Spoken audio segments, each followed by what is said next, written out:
안녕하세요. 인생을 바꾸는 관점입니다. 오늘은 늦둥이 아들의 행복한 결혼 생활을 위해 덜 먹고 덜 쓰면서 모아온 돈을 모두 주었건만 결국 아들과 며느리에게 배신을 당한 정선자님의 사연입니다. 그들은 결국 재판까지 갔다고 하는데요. 과연 정선자님에겐 어떤 일이 있었고 재판 결과는 어떻게 되었을지 지금 바로 들어보시죠. 안녕하세요. 제 이름은 정선자입니다. 60을 넘기고 70을 앞둔 지금 돌아보면 우리 부부의 인생이 마치 긴 여정 같다는 생각이 듭니다. 저와 남편은 결혼 초기부터 아낄 수 있을 때 최대한 아끼자라는 다짐 아래 지극히 소박한 일상을 이어왔어요. 저도 남편도 인생을 즐길 여유라곤 없었지만 아이를 낳고 나서는 더욱 절약에 집중했습니다. 왜냐하면 내가 배부르고 등 따신 것보단 자식에게 조금이라도 더 좋은 걸 해 주고 싶다는 마음이 더 컸으니까요. 사실 신혼 초기엔 월급날만 기다리며 생활비를 쪼개 쓰느라 정작 저희 두 사람을 위한 지출은 거의 없다고 봐도 무방할 정도였습니다. 옷이 낡아도 꿰매 입고 식당에 가고 싶어도 대신 집에서 간단하게 밥을 해 먹곤 했죠. 그렇게 틱을 모아 태산이 되진 않았어도 적어도 우리가 의지할 자금 정도는 마련을 할 수 있었습니다. 그렇게 저희 부부의 일상을 포기할 정도로 소중한 존재가 바로 우리 아들이었습니다. 하나밖에 없는 아이였던 데다가 늦둥이였으니 저희 부부는 아들에게 모든 정성과 애정을 쏟을 수밖에 없었습니다. 결혼한 지 6년 만에 어렵게 얻은 자식이었거든요. 저는 집에서 아이를 봐야 했기에 남편 혼자 일해 벌어오는 수입이 빠듯할 때도 아들을 위한 교육비와 생활비만큼은 아낌없이 지출했습니다. 부모가 처음이니만큼 서툴고 부족하다고 하더라도 적어도 아들을 위해선 최선을 다하자는 그 마음 하나로 저는 남편을 도와 동네 자투리 일을 조금씩 해가며 아들의 교육비를 모으곤 했습니다. 아들이 초등학교를 다닐 때까진 별 어려움이 없었는데 중학교와 고등학교에 올라갈수록 돈이 더 많이 필요하더군요. 그래도 저희는 부모가 해줄 수 있는 범위 안에서 열심히 노력했습니다. 아들도 저희의 마음을 알아줬는지 생각보다 공부를 너무 잘해줬기에 대학도 좋은 곳으로 진학을 할 수 있었죠. 아들이 대학 합격증을 들고 집에 왔을 때 그 기쁨은 정말 이루 말할 수도 없을 정도였습니다. 뭐랄까, 가슴이 마구 벅차올라서 주체할 수가 없었달까요. 그렇게 무난하게 대학을 다니던 아들은 졸업 무렵이 되자 좋은 회사 취직까지 성공할 수 있었습니다. 저희의 인생과는 달리 아들의 인생은 막힘없이 탄탄대로였죠. 그때부터 남편은 종종 제게 이런 이야기를 하곤 했습니다. 우리 아들도 언젠간 좋은 사람을 만나서 장가를 가겠지. 그때 부모가 미천을 대줄 돈이 넉넉하게 있어야 하는데 말이야. 그러게요. 우리 진욱이도 지금 당장은 아니지만 나중에는 좋은 인연을 만나 결혼을 할 날이 올 텐데 그때를 위해서라도 조금씩 더 모아나 봐요, 여보. 요즘 집값도 워낙에 비싸서 대출을 받네 뭐네 하던데 적어도 대출은 받지 않게끔 도와줘야지 옆에서. 그렇게 시간이 흘러 아들은 저희에게 정말 괜찮은 인연을 만났다며 결혼을 하고 싶다는 이야기를 꺼냈습니다. 저희한테 소개를 시켜주고 싶다는 말에 저는 흔쾌히 데리고 오라고 했고 얼마 후 며느리가 될 아이를 처음 봤는데 어찌나 싹싹하고 예의가 바르던지 요즘 사람들 같지 않다는 생각이 들 정도였습니다. 초면인데도 부엌에 스스럼 없이 들어와서 설거지를 돕겠다고 하거나 저를 살갑게 어머님이라고 부르며 요리를 어떻게 하는지 물어보기도 하더군요. 남편과 저는 가만히 눈빛을 교환하면서 복덩이가 굴러 들어왔구나 하고 속으로 감탄했습니다. 저 아이가 우리 아들의 옆을 책임져 줄 사람이라는 게 어찌나 마음이 든든하던지 저희는 고민할 것도 없이 두 사람의 결혼을 허락했습니다. 저렇게 예쁘고 싹싹하고 예의 바른 아가씨라면 충분히 사이좋게 행복하게 지낼 수 있을 것 같았거든요.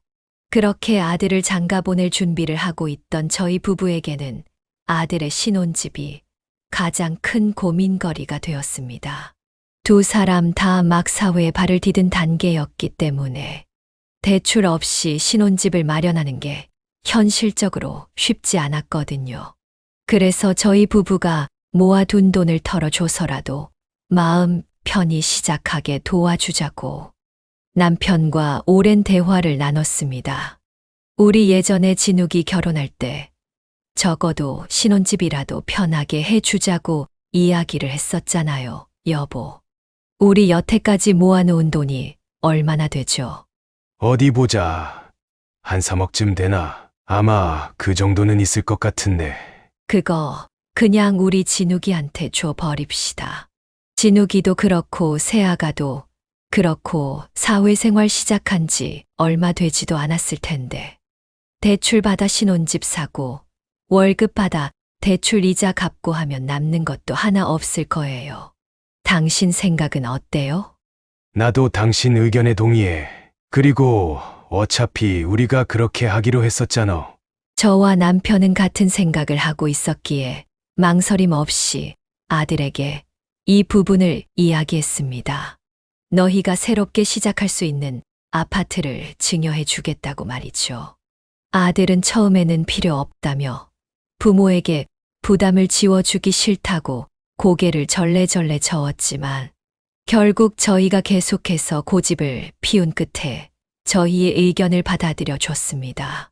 처음엔 단순히 증여라는 방식으로 아파트 소유를 넘겨주면 될 거라고 가볍게 생각했습니다. 그런데 서류 절차를 알아보는 도중 남편이 TV 프로그램에서 봤다며 효도 계약이라는 것을 언뜻 제게 이야기하더군요. 그 말을 처음 들었을 땐 사실썩 내키지 않았습니다. 부모 자식 간의 관계는 당연히 믿음, 그리고 가족 간의 정으로 이어지는 거라고 생각했으니까요. 하지만 놀랍게도 부모가 재산을 미리 물려줬다가 갑작스럽게 자식과 갈등이 생기는 경우는 생각보다 적지 않았습니다. 자식이 부모에게 눈길조차 주지 않고 무관심하게 대하거나 더 심한 경우에는 고부 갈등이나 가족 내 다툼으로 인해 부모가 외면을 당하는 사례도 있더라고요. 그런 극단적인 상황을 미리 방지하자는 뜻에서 저희 부부도 이른바 효도 계약을 고려하기 시작했습니다. 그래서 변호사 사무실을 직접 찾아가 상담을 진행한 결과 실제로 민법상 증여 계약에 특정한 조건을 붙이는 것이 가능하다고 했습니다. 일명 조건부 증여라고도 부르는데 조건을 명시하고 이를 이행하지 않았을 경우 해당 증여를 해제하거나 재산을 반환받을 수 있다는 법이었습니다. 변호사님은 구체적인 효도, 계약 조항을 넣을 때에는 부모가 자식에게 일방적으로 지나친 요구를 하거나 현실적으로 지키기 힘든 조건을 작성해 놓으면 안 된다고 강조했습니다. 그걸 작성하지 말라고 말씀드리는 이유가 나중에 자식이랑 법적 공방이 일어났을 때 계약 자체가 무효화되어 버리는 경우도 있거든요. 사회적 타당성으로부터 벗어난다던가 하는 이유 때문에요. 그럼 어떤 조항들을 넣어야 할까요? 우리 아들은 절대로 그럴 애가 아니긴 한데 세상에 100%라는 건 없습니다. 99.9%의 신뢰를 가지고 있다고 하더라도 0.1%의 만약을 무시할 수는 없는 법이죠. 우선 첫 번째로 계약서 안에 작성되는 내용은 모두가 납득할 수 있을 정도로 상식적인 범위 내에서 정해야 되고 부모와 자식 모두가 받아들일 수 있는 내용이어야 합니다. 저희는 아들 내외와의 법적 분쟁 자체를 원치 않았기에 효도 계약 조건을 최대한 합리적이고 간소하게 구성했습니다.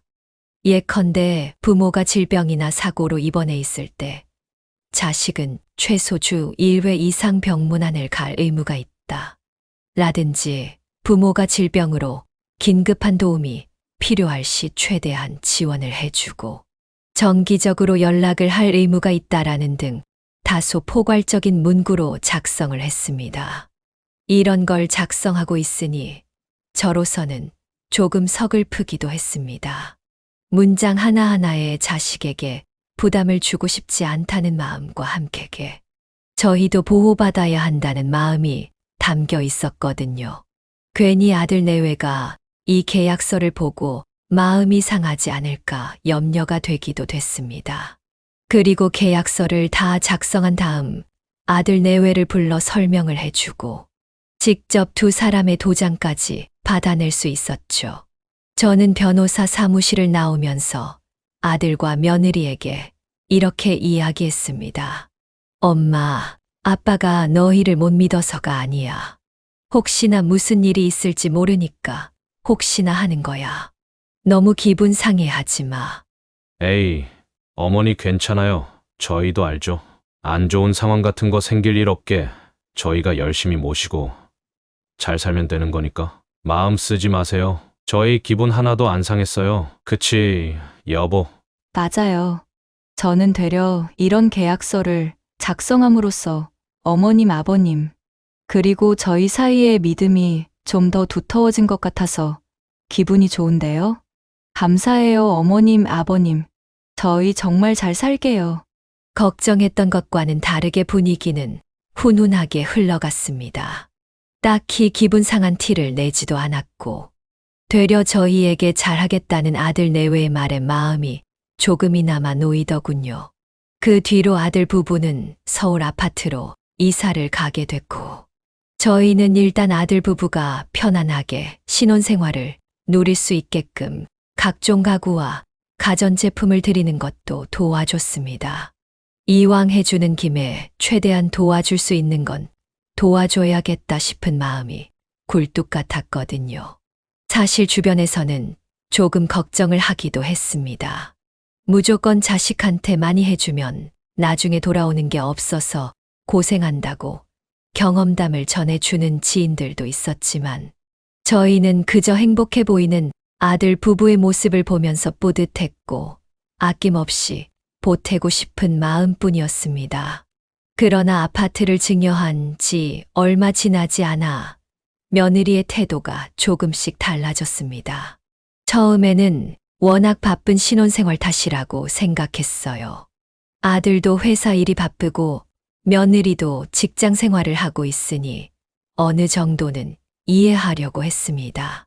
문제는 저희와의 소통이 점점 줄어들기 시작했다는 것이었습니다. 신혼 초반에는 전화나 문자로 매일같이 안부를 물어오던 며느리가 어느새 연락을 거의 끊다시피 해버린 겁니다. 되려 사돈댁을 챙기는 모습은 종종 며느리 메신저 프로필 사진이 바뀌는 걸 보고 알아챌 수 있었습니다. 주말마다 친정에 들러서 시장도 같이 보는 것 같았고 필요한 물품도 사다 드리며 다정하게 지내는 것 같더군요.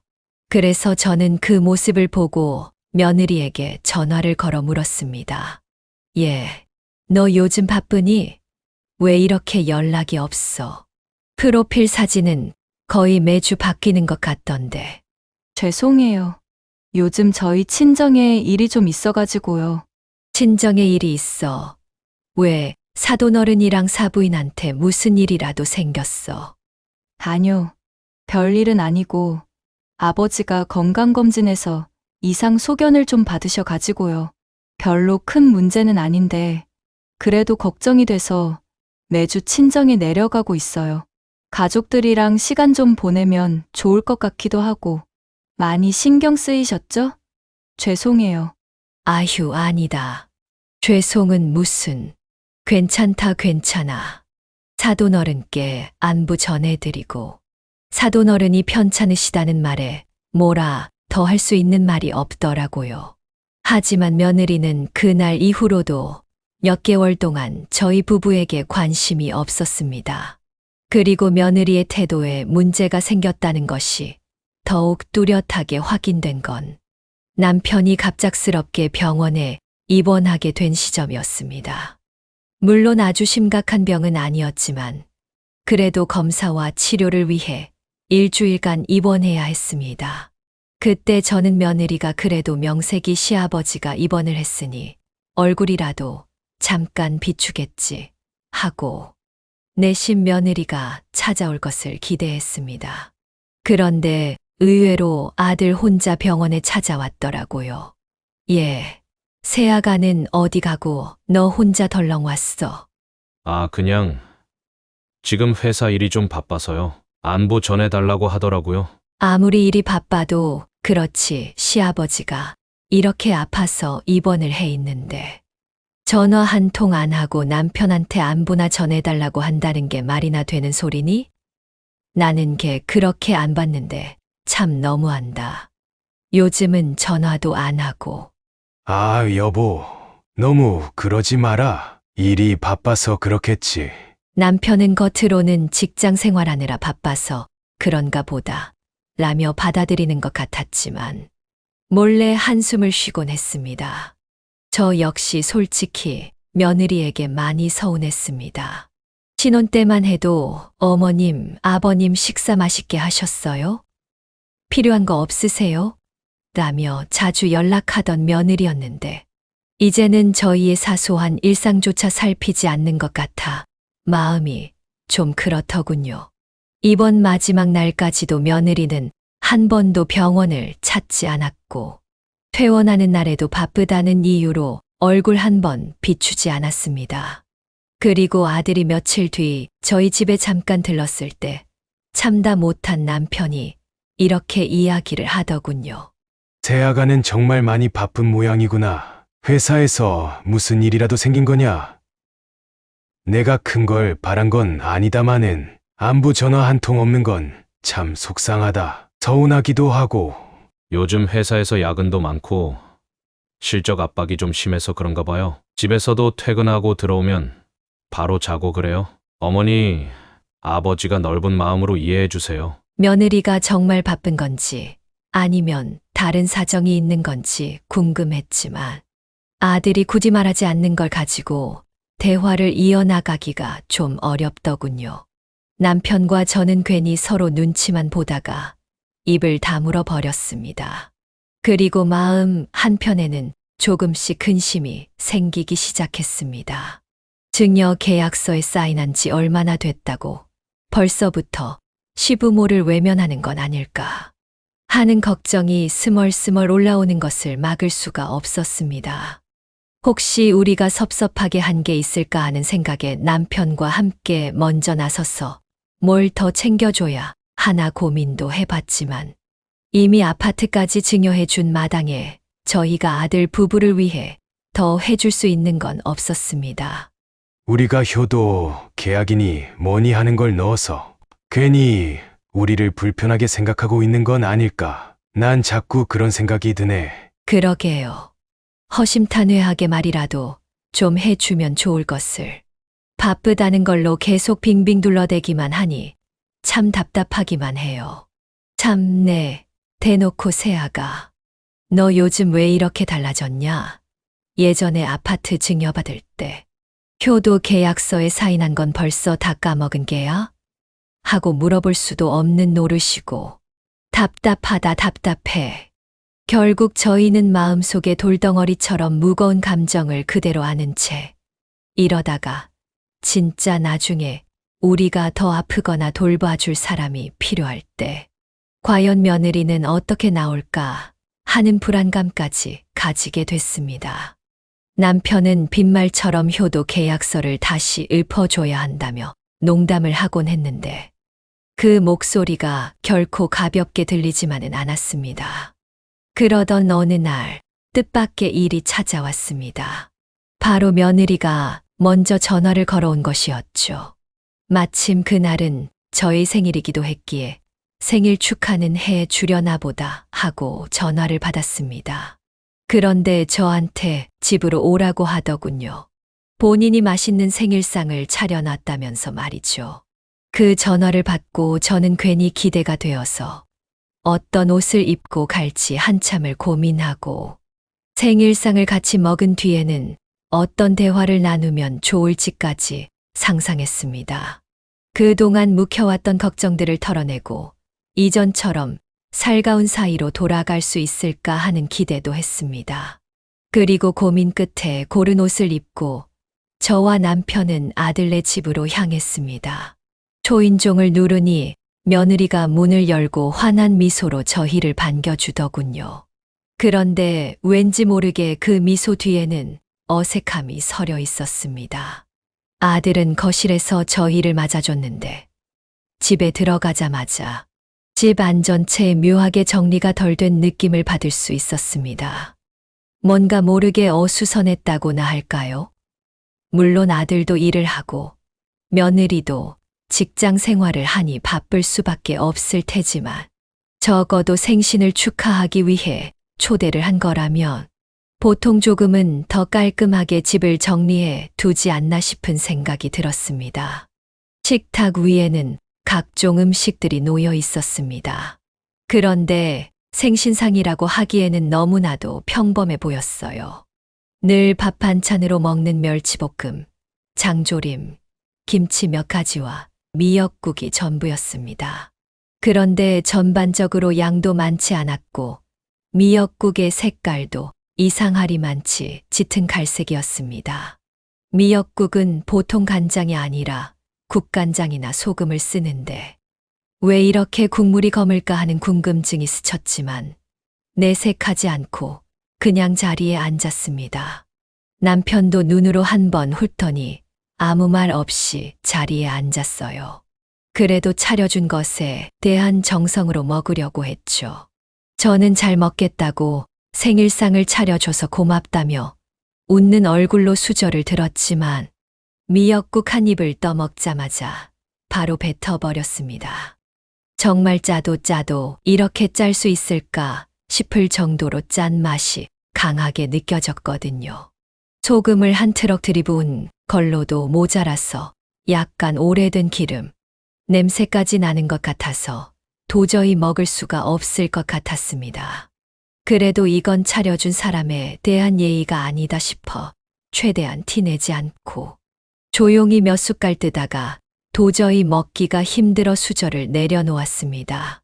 그건 남편도 마찬가지인지 주변에 있는 반찬 몇 가지를 집어먹더니 한숨을 푹 내쉬더라고요.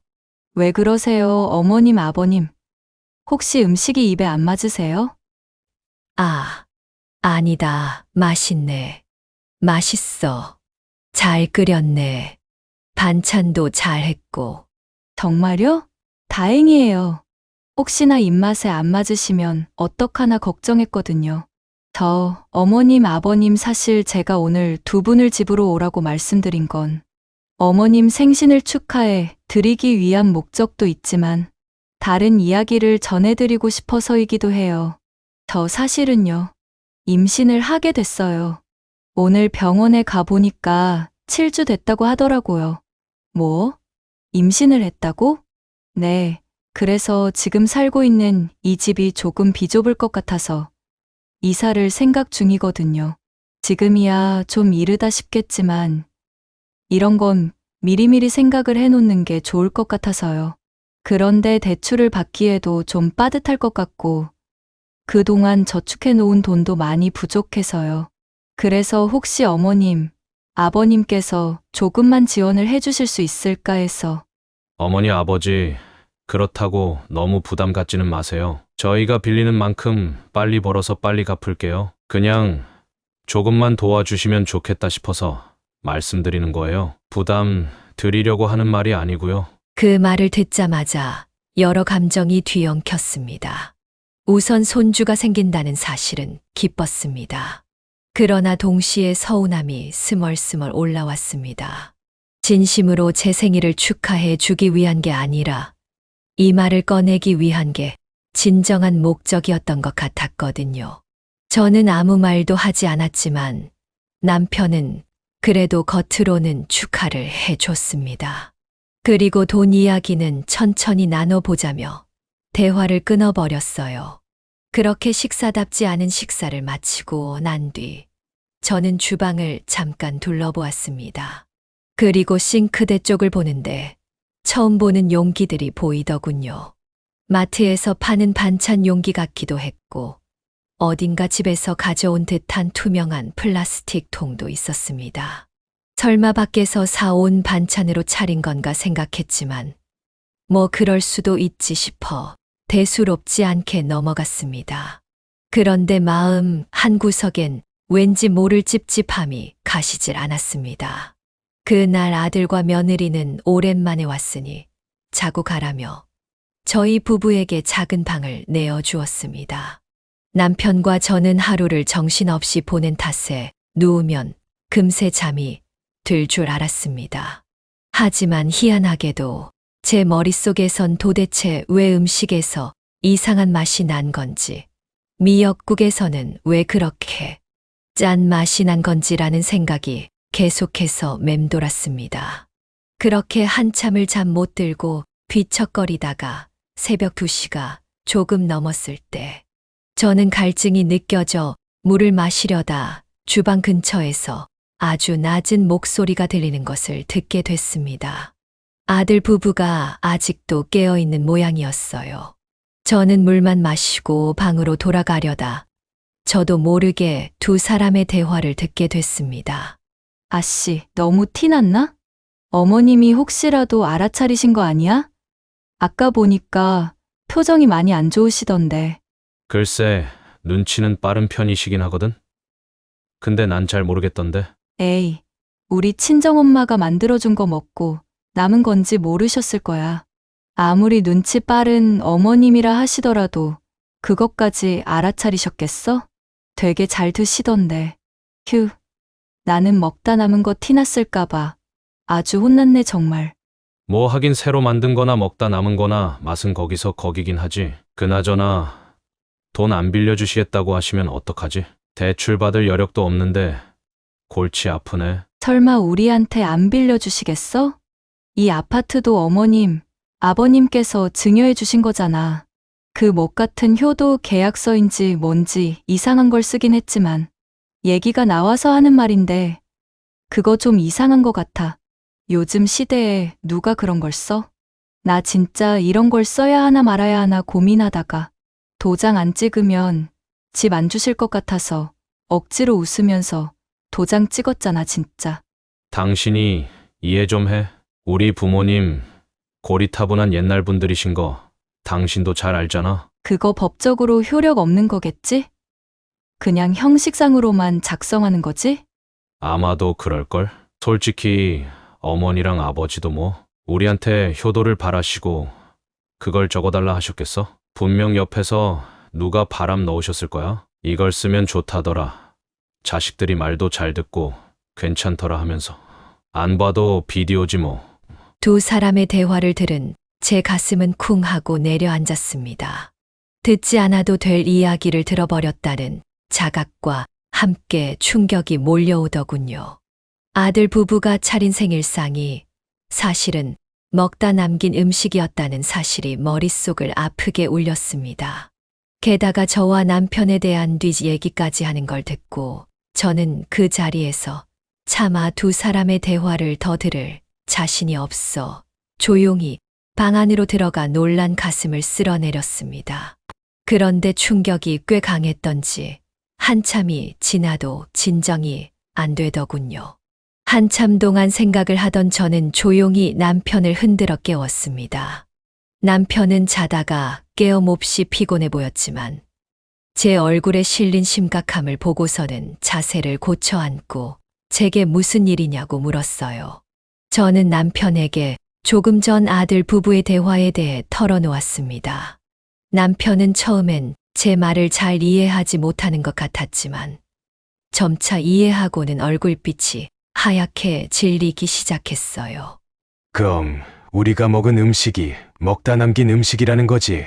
세상에 어떻게 그런 짓을 할 수가 있어.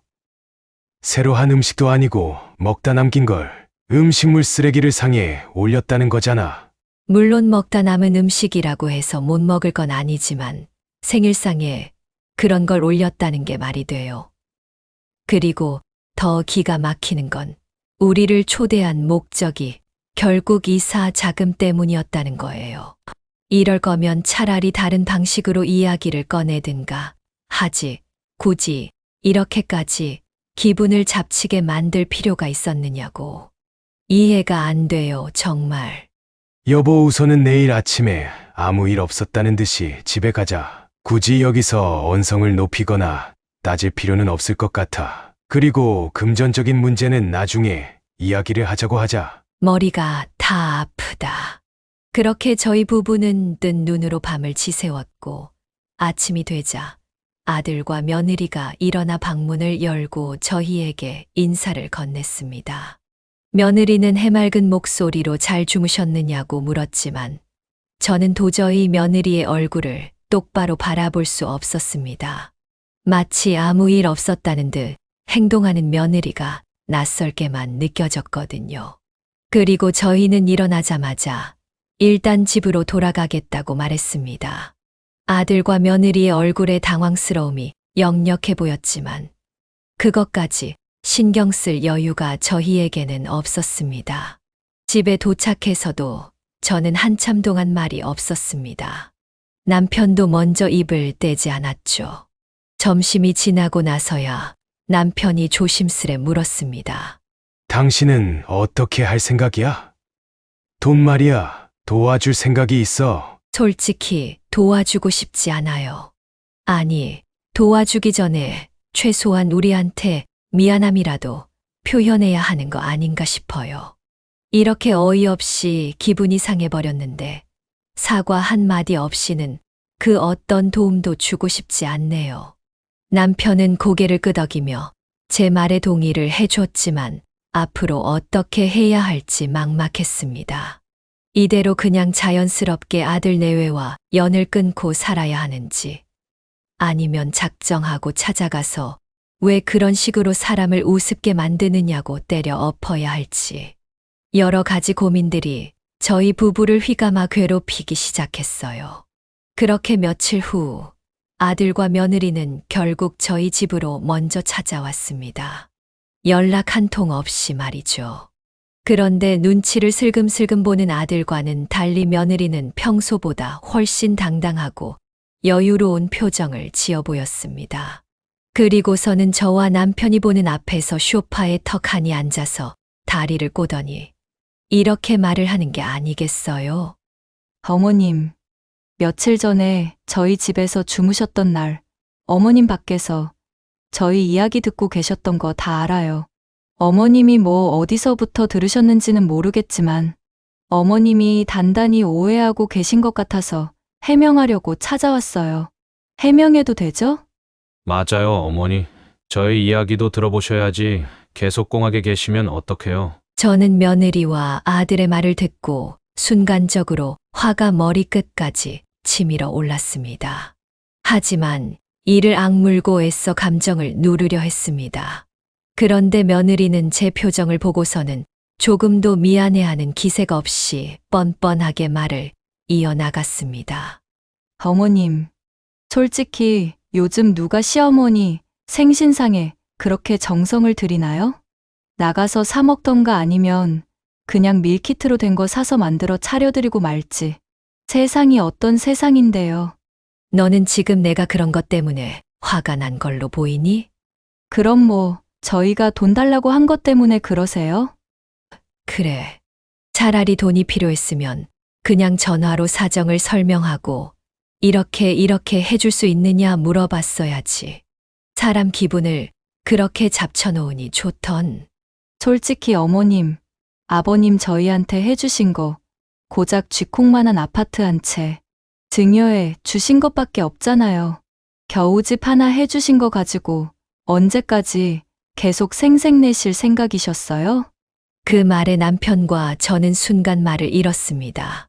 머릿속에서 며느리가 방금 내뱉은 말들이 계속해서 맴돌았습니다.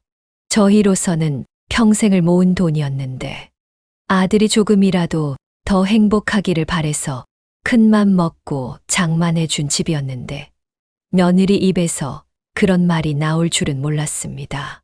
아들은 저희 두 사람의 표정을 보고 머뭇거리며 말이 헛나온 거라고 애써 변명을 했지만 저희 부부의 귀에는 그 어떤 말도 들리지 않았습니다. 결국 그동안 꾹꾹 참아오던 분노가 화산이 터져버리듯 폭발해버리고 말았어요. 지금 뭐라고 했니? 그 집이 그냥 얻어진 줄 아니? 우리가 입을 거, 안 입고 먹을 거 좀 덜 먹고 평생 모은 피 같은 돈으로 사서 너희한테 준 아파트야.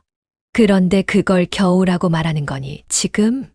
어머님, 솔직히 저희도 두 사람이서 겨우 벌어먹고 사는 거예요. 사는 게 팍팍하고 힘들다고요. 고작 돈 가지고 이렇게까지 화내실 건 없다고 생각하는데요. 그래. 그러면 이걸 보고도 그렇게 말을 할 수 있나 보자. 너 이거 기억나니? 우리가 그 집을 너희에게 넘길 때 작성한 효도 계약서야. 조건부 증여로 너희들이 변호사 사무실까지 직접 찾아와서 직접 서명하고 도장 찍은 거. 기억 안 나니? 어머님, 그런 거 다 형식상이잖아요. 요즘 그런 계약이 무슨 의미가 있다고 그러세요. 참 고리타분하다, 고리타분해. 그래. 이게 과연 형식상으로 만들어지기만 한 서류인지 의미가 있는 서류인지는 법이 알려주겠지. 너희랑 이렇게까지 하고 싶지는 않았지만 네 태도를 보니 이렇게 해야만 하겠다. 제 목소리는 누구보다 이성적이고 담담했지만 속으로는 수없이 복잡한 감정이 뒤섞여 있었습니다. 이대로 더 참을 수는 없었어요. 그냥 참고 넘어갔다가는 제가 견딜 수 없을 것 같았거든요. 저는 곧장 안방으로 들어가 휴대전화를 꺼내 들고 당시 계약서 작성을 도와준 변호사님에게 전화를 걸었습니다. 그리고 해당 계약에 대한 위반건으로 소송을 진행하겠다는 의사를 밝혔고 짧은 침묵 끝에 변호사님께서 알겠다고 소송을 준비하겠다는 답변을 해 주셨습니다. 그렇게 저희에게는 찾아오지 않을 것 같던 가족 간의 피 튀기는 싸움이 시작되고야 말았습니다. 그렇게 전화 통화를 마친 뒤 저는 계약서와 관련 서류들을 하나하나 정리하기 시작했습니다. 계약서 사본, 당시 작성했던 메모, 그리고 그날 새벽. 혹시나 몰라 녹음을 해 놓은 두 사람의 대화 내용까지 모두 증거 자료로 제출하기 위해 모아두었습니다. 손이 부들부들 떨렸지만 더 이상 무시당하지 않겠다는 결심으로 마음을 다잡았습니다.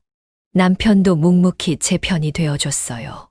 처음에는 이렇게까지 해야만 하나 싶었는데 이 놈들 하는 꼴을 보니 괘씸해서 그냥은 못 넘어가겠어. 가족 간의 연을 완벽하게 끊어낼 각오를 하고 이제 다 정리하자고 여보.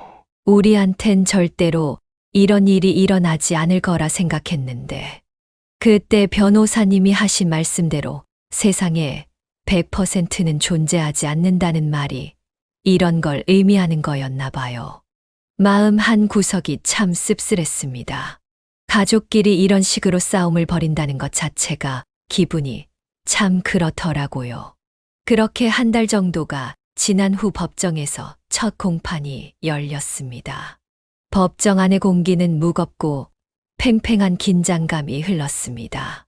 저와 남편은 손을 꼭 맞잡고 원고석에 앉아 있었고 피고석의 아들과 며느리는 얼굴이 굳은 채 서로 눈치를 보며 앉아 있었습니다. 아들 측에서도 변호사를 선임한 건지 변호사가 먼저 일어나 발언을 시작했습니다.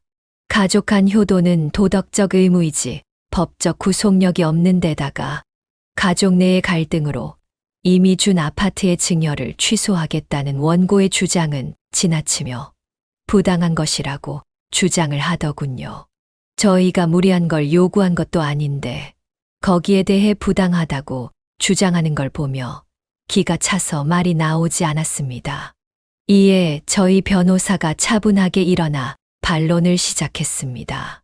존경하는 재판장님, 본 사건은 단순히 가족 간에 일어난 갈등 따위로 치부될 수 있는 일이 아닙니다. 피고들은 명백한 조건부 증여 계약을 체결한 뒤 이를 위반하였으며 지속적으로 원고를 모욕하고 정신적 피해를 안겼습니다. 계약서, 원본과 더불어 피고들이 저지른 발언들이 담긴 녹취를 증거로 제출합니다. 원고 측이 모아온 증거들이 꽤 많네요. 피고 측, 효도를 조건으로 한 계약 내용을 인지하고 있었습니까? 네, 맞습니다. 저희 두 사람 다 인지를 하고 있었습니다. 저희 두 사람 다 대출을 받을 상황이 아니었고 집이 필요했어요. 그래서 어쩔 수 없이 계약서에 사인을 했습니다. 저는 그게 그냥 형식적인 걸로만 알고 있었어요. 솔직히 살아가면서 계약서 내용대로 다 지키고 사는 사람이 어디 있겠어요?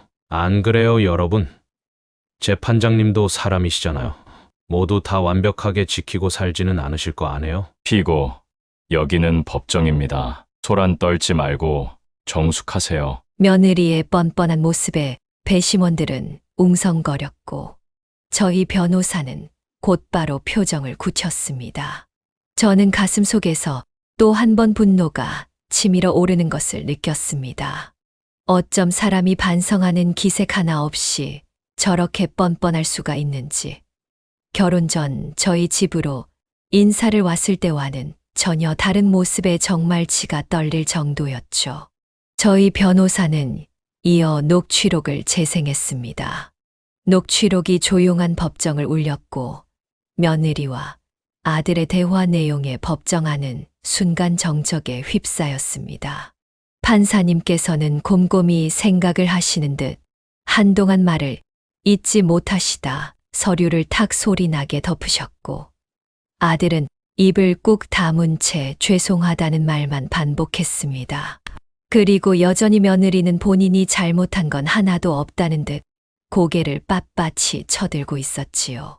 상대 측 변호사는 끝까지 이런 사례는 가정 내 다툼으로 봐야 한다고 항변했지만 저희 변호사는 절대 아니라며 단호하게 대응했습니다.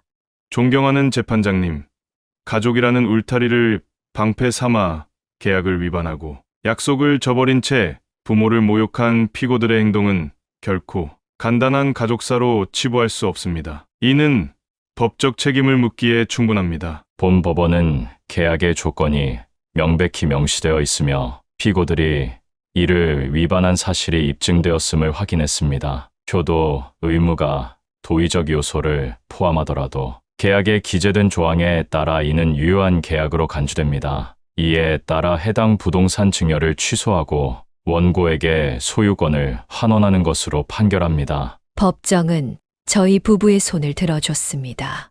저희가 작성한 효도 계약서는 엄연히 법적인 효력이 있는 것이었고 그것을 어긴 것은 아들 내외였기에 증여받은 아파트를 돌려줘야 한다는 판결이 내려졌어요. 판결이 나자마자 며느리는 갑자기 자리에서 벌떡 일어났습니다. 얼굴은 붉게 상기된 채 손가락으로 저를 가리키며 큰 소리로 이렇게 외치더군요. 이게 말이나 되는 판결이에요? 솔직히 막말로 저희가 대체 뭘 어떻게 했는데요? 뭐 쌍욕을 퍼부은 것도 아니고 손찌검을 한 것도 아닌데 살고 있는 집을 뺏으시다니요. 심지어 지금 저는 홀몸도 아닌데 이런 법이 어디 있어요? 당신도 입이 있으면 뭐라고 이야기를 좀 해봐. 꿀 먹은 벙어리처럼 가만히 있지 말고. 피고, 여기는 법정입니다. 아까도 정숙하라고 말했을 텐데요. 어머님이 말씀해 보세요. 정말 저희를 상대로 이렇게까지 하시겠다고요? 어머님이 저희한테 이러시고도 두 다리 뻗고 편하게 주무실 수 있을 것 같으세요? 저는 이 판결 인정 못해요. 항소할 거예요. 아들은 옆에서 며느리의 팔을 잡으며 말렸지만 며느리는 손을 뿌리치고 눈물을 글썽이며 끝까지 가보자고 절대로 그냥 넘어가지 않을 거라고 악을 쓰듯 외쳤습니다. 판사님께서 여러 차례 주의를 주신 끝에야 며느리는 입을 꾹 다물고 법정 밖으로 나가더군요. 그 모습이 어찌나 그렇게 추해 보이던지.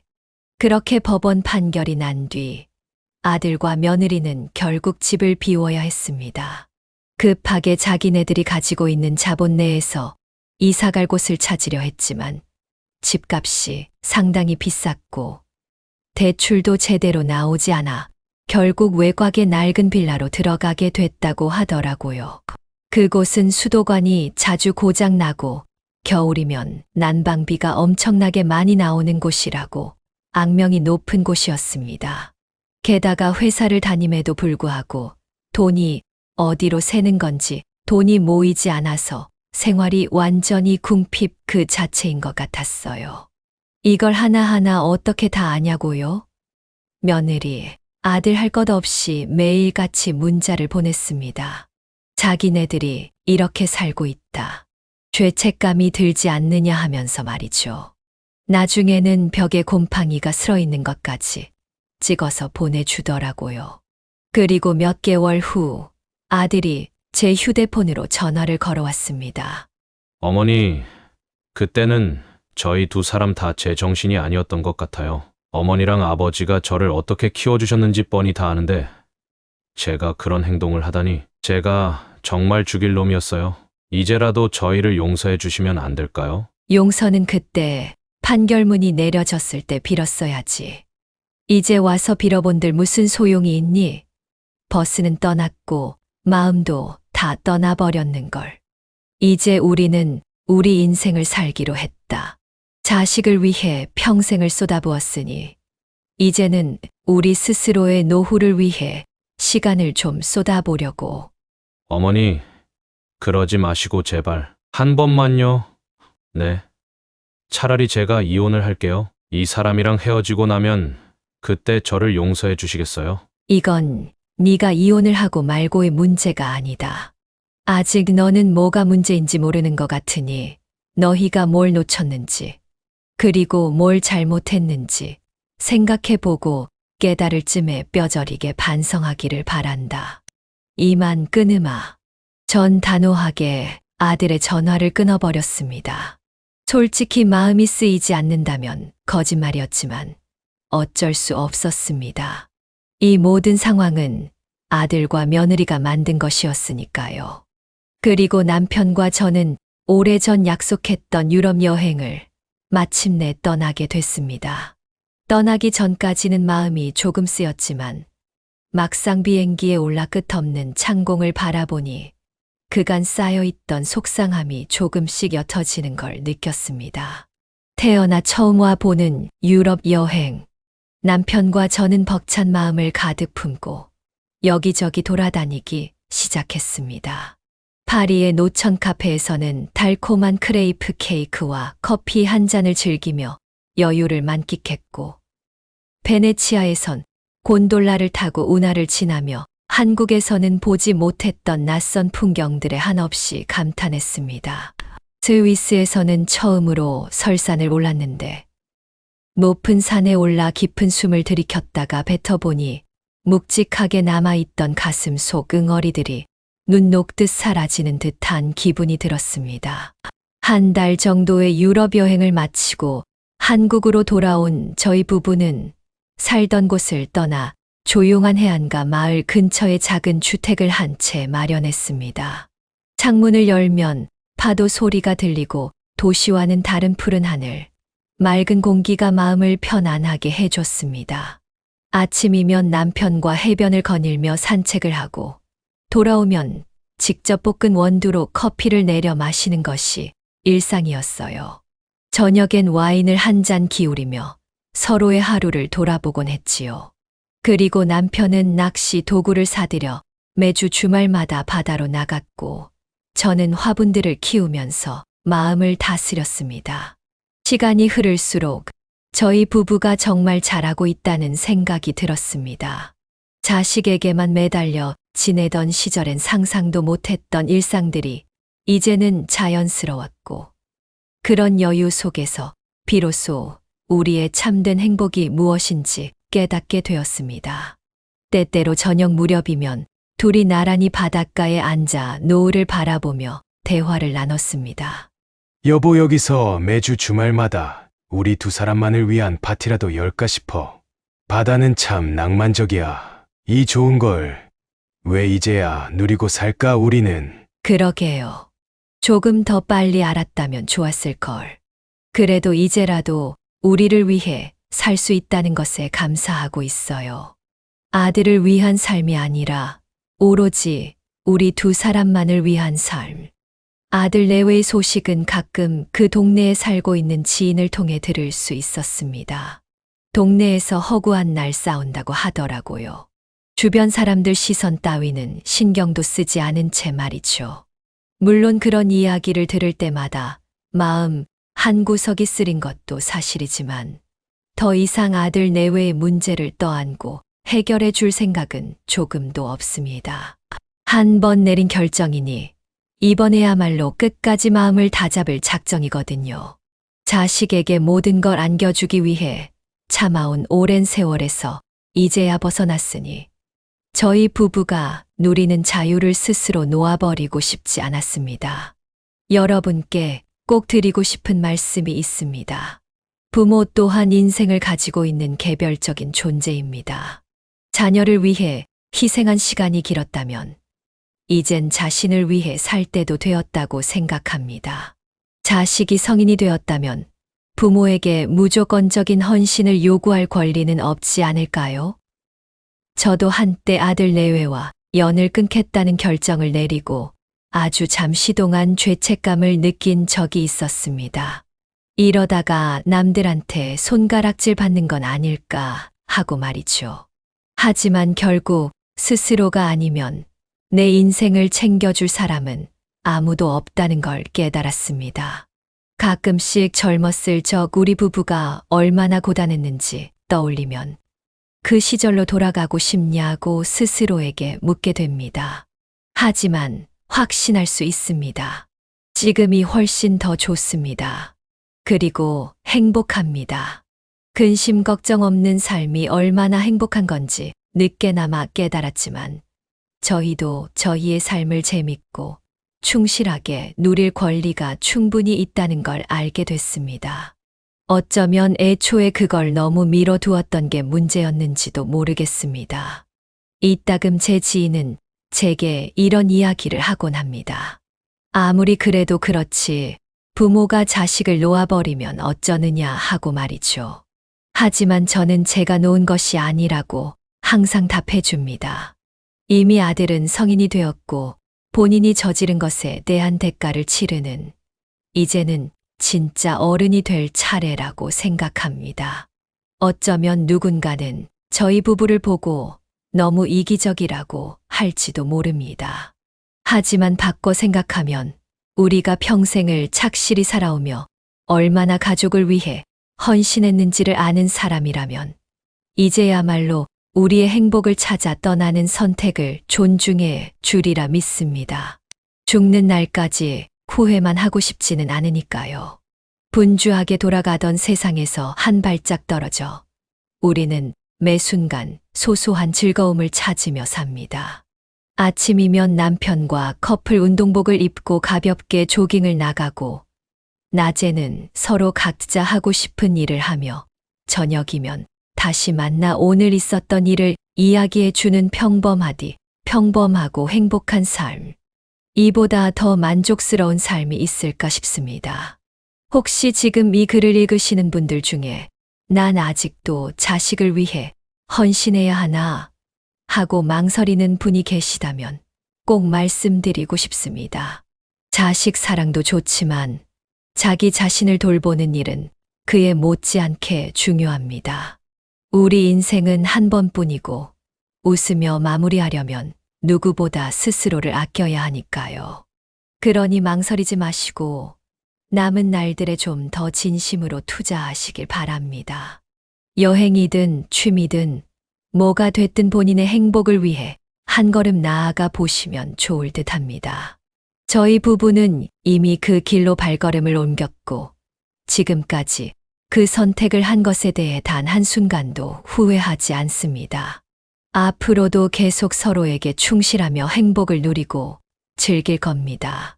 부모도 누구도 아닌 바로 당신 자신을 위해 살아도 된다는 사실을 잊지 마시길 바라며 사연을 마무리해 보려고 합니다. 저의 긴 이야기를 끝까지 들어주셔서 진심으로 감사합니다. 네, 오늘 이야기는 어떠셨나요? 오늘 이야기를 듣고 어떻게 생각하시는지 어머님, 아버님의 생각을 댓글로 공유해주세요. 저는 또 다른 사연으로 찾아뵙겠습니다. 좋아요, 구독, 알람 설정을 통해 앞으로도 따뜻한 정을 나눌 수 있게 함께 해주세요. 어머님, 아버님의 삶의 지혜와 경험을 나눌 수 있는 통로가 되겠습니다. 오늘도 인생을 바꾸는 관점을 통해 사연을 들어주셔서 감사합니다.